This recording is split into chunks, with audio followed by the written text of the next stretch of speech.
You know, I often say that whenever you refuse to do the right thing, you have pushed the knob that will trigger the happening of the wrong thing. In other words, whenever you refuse to do the right thing, you have done the wrong thing. The polity in this country is terrible. The political structure of Nigeria is terrible. Those in leadership positions in Nigeria are terrible people who refuse to do the right thing. How can Fulani, a group of people from the Sahel, who migrated into this geographical sphere that is called Nigeria, now give an indigenous people ultimatum to vacate their land that they, Sahelians, may take possession of that land? It's crazy. It is unacceptable. But then you look at it. Bible says that whatsoever a man soweth, the same he shall reap. The Bible says as long as the earth endures, sowing time and reaping time will never cease. And I say life is faithful. It gives back to you what you gave to it. If you put 1 million naira in the bank, you cannot go and withdraw 1.1 million naira. One dime above it, no, bank cannot give you. If you sow cassava, you will reap cassava. If you sow rice, you will reap rice. What did Benue people do to Igbos during the war? Igbos who were fleeing north from being killed in the north, getting home to Benue. Benue people will kill them in Benue. And so the blood of innocent Igbos massacred by Benue people has been speaking to God for vengeance against Benue people. And God is a God of vengeance. People think they can do something and get away with it. No. Once you do wickedness, Bible says, evil shall slay the wicked. Now, so if you do evil, one day you have just put some money in the bank. One day you go back and take it. If you do evil, you have just sown something. A day is coming, you will reap it. My pain now is the 13 Igbo communities created into Benue. They should find a way and vacate there. Because hell is coming on Benue. Now, the killing there has been so much since Buhari, the Fulani, came into power, and has been desiring to fulfill the vision of Othman Danfodio, the Fulani father, which is Islamize and Fulanize. And that is the program that the Fulanis are still pushing to actualize every time in this country, trying to make Nigeria a hub for the Fulanis. It is a pity that such thing is happening. It is a pity because no matter what, the Benue people are humans.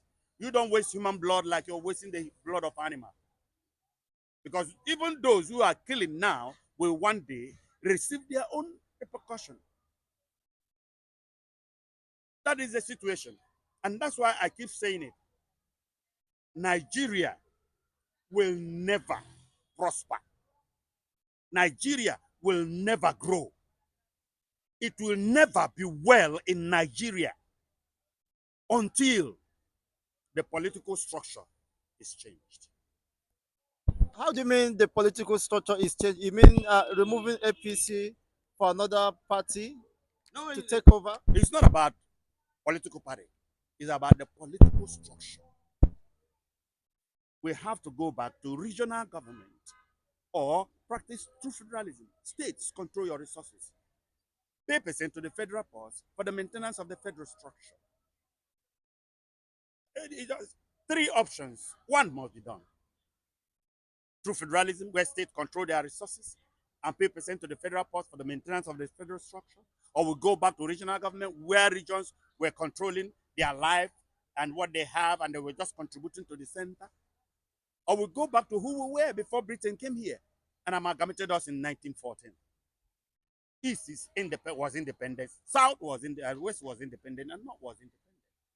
We break the nation. I have three republics: Republic of Biafra, Republic of Oduduwa, and Republic of Arewa. This is the solution, because the way Nigeria is constituted, it is a no man's land. It is a no man's business. The Yoruba man gets there, it is not his business. The Hausa man gets there, it is not his business. The Easterner who owns the resources, the oil, is cut off from power totally. And so the oil, since it doesn't belong to the West, West can mess it up. Since it doesn't belong to the North, North can mess it up. And they sit on power with the help of Britain. So that is the problem. The political structure is the problem. And this problem will continue unabatedly. Because you cannot do wrong and reap right. You cannot do something wrongly and get the right result. No, it doesn't ever happen. Okay, the political structure is one of the nightmare. That is the major nightmare. That is the major problem. That is the problem that creates other problems. Now, is there any political will on the part of those within the corridor of power to set things right? They don't. No such will. Which means The way all Nigeria hope is lost. the way Nigeria is porous, politically and security wise. Nigeria is very porous. They made it so. Britain made it so that they may be able to access our wealth and take our wealth. They are living on our wealth. Britain has always had this philosophy: divide and rule. They divide you if you are part of their colony, and then they take what you have. They wanted to do that to USA. USA said no. You have to send them away, and that's why USA is USA today. And that's why the world can go to USA and see it as a comfortable habitat. So Nigeria, the way it is absolutely porous. It belongs to nobody. If they can write to the Benue people to prepare for war, haven't infiltrated the southwest, the southeast, the south, and every other part of Nigeria, don't you think they might also be preparing to unleash mayhem to take over those ancestral homes of the Jews or the Biafrans? That has been Fulanized and Islamized. Kill them, take over their land has always been the vision of the Fulani. And we know. And we have seen the handwriting on the wall. The other day I heard that the Director General of DSS said that indigenous people should prepare to defend themselves. Self-defense is the right of every human being. You understand? And it is obvious that Fulani want to take over everywhere. Therefore, you have to prepare. So why are people still docile? Why are people still on That is patrol? Nigerians for you. That is Nigerians for you. Lazis are there, suffering and smiling. You understand me? The handwriting is clear on the wall that something big is about to happen. And that those who are not prepared will be swept off. I pity any community in the East among Igbos that are not prepared. Nnamdi Kanu gave us a very good security outfit that any enemy will see and shudder. Our people in Igbo land, the governors, the politicians fought against that. And are coming out with all manner of security, whatever. Which has failed and failed to protect the people. Those things are bound to fail because they are not original. They don't have a strong taproot. There is no security outfit in the history of Igbo land that can be as strong as the Bakassi boys and as ESN. No. You understand? So, as it stands, only a fool among Igbos will not know that Igbos are targets. Only a fool amongst us will not know that. We have been here all this while, and we know, and we have seen it happen over and again. We have been the target.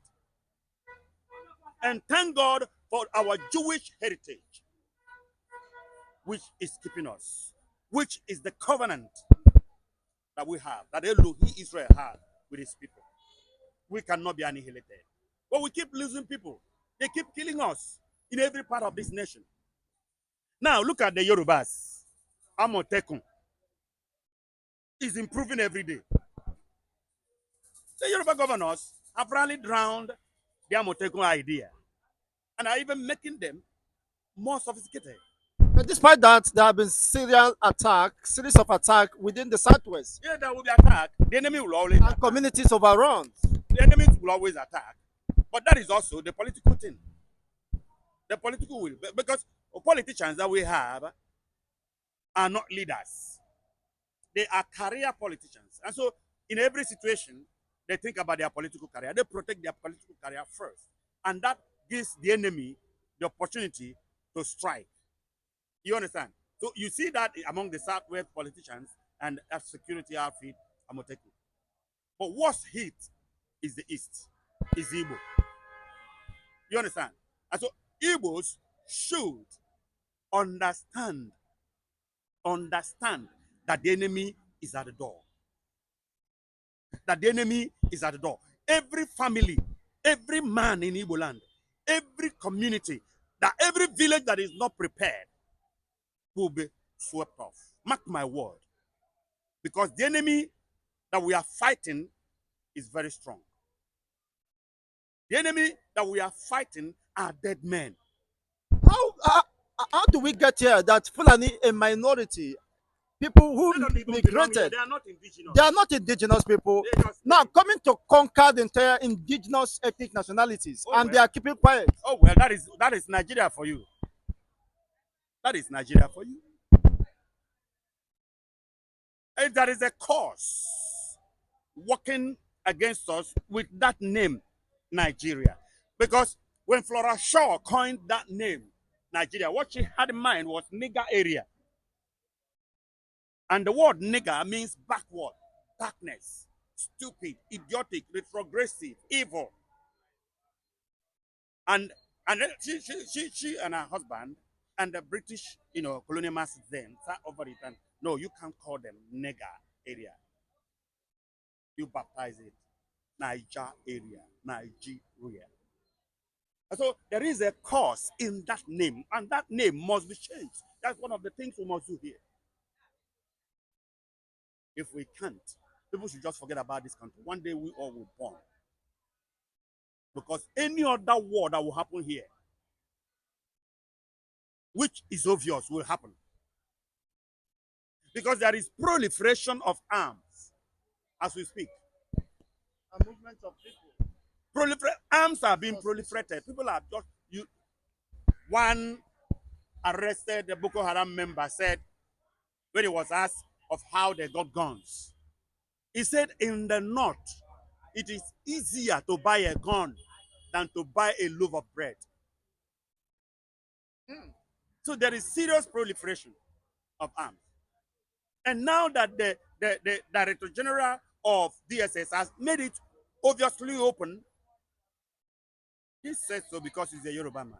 If it was an Hausa man, he wouldn't say it. Maybe he has some classical information Yes, that anybody the security personnel has been overwhelmed. Anybody there know what is happening. They know the truth.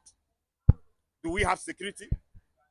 Do you know how many soldiers have been killed since 2015 or more or before that? We don't have soldiers anymore. A lot have died. Policemen have died. Forcemen have died. So the security system is very weak.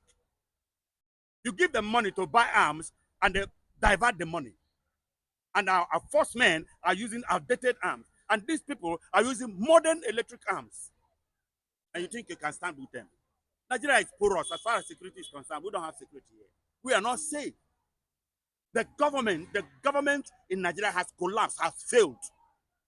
It has got to be you and your enemy. You have got to prepare. You have got to defend yourself. It has got to be you and your enemy, you and your God helping you. Because this nation has failed. Look at it from everywhere. Cancer has eaten up Nigeria.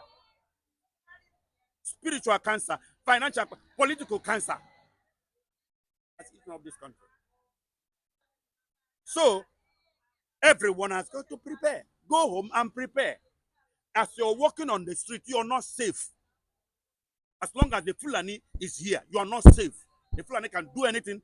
They can kill anybody. Killing human being is nothing to them. And would the educated Fulanis tell me they don't know? They know.